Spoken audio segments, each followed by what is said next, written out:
For example, a man corrects a woman that her lipstick is too much.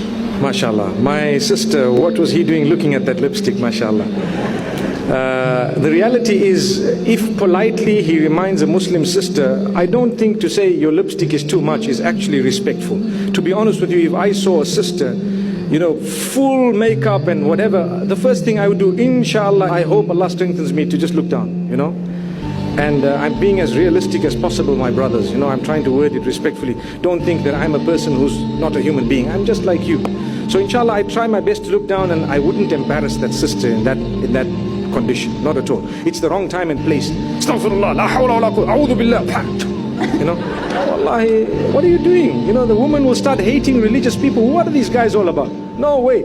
You get an opportunity, you find the right moment, you show them that you care for them as a Muslim sister, and she's not just an object. And slowly but surely, wallahi, sometimes without speaking, it will start improving itself, because they will realize that, hey, hang on, I am not created by Allah to attract the opposite sex. And to be honest, I've spoken to non-Muslim women sometimes when the opportunity has arisen, and a lot of them feel, no, I feel good when all the men look at me. I get angry when a man don't look at me, man.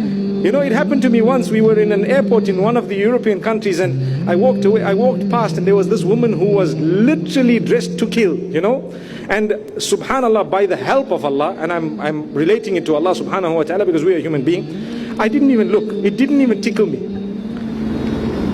And she actually came up to me a little while later and say, why didn't you look? And I'm like, astaghfirullah, now you want me to look, basically, And I said, no, sister, I respect you so much that I'd appreciate, and so on. And this has happened to me not a long time ago.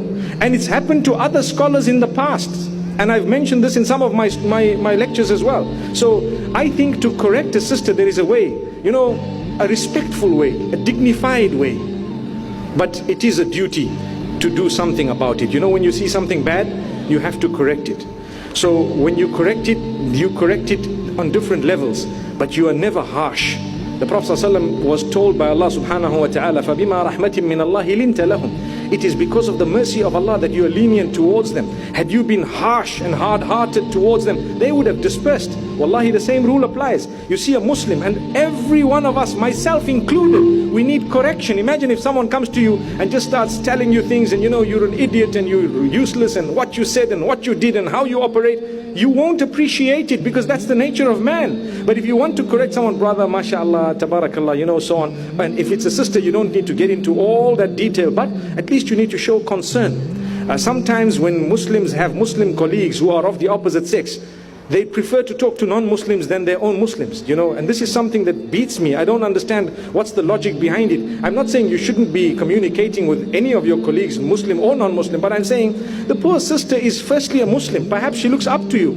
I know of Muslim sisters who've been motivated at workplace just because their male colleagues never miss a salah. And the sister says, I had a male colleague who never ever missed his salah, and I was so embarrassed because I just used to sit through the lunch and do nothing. And then I said to myself, if he does it, let me do it.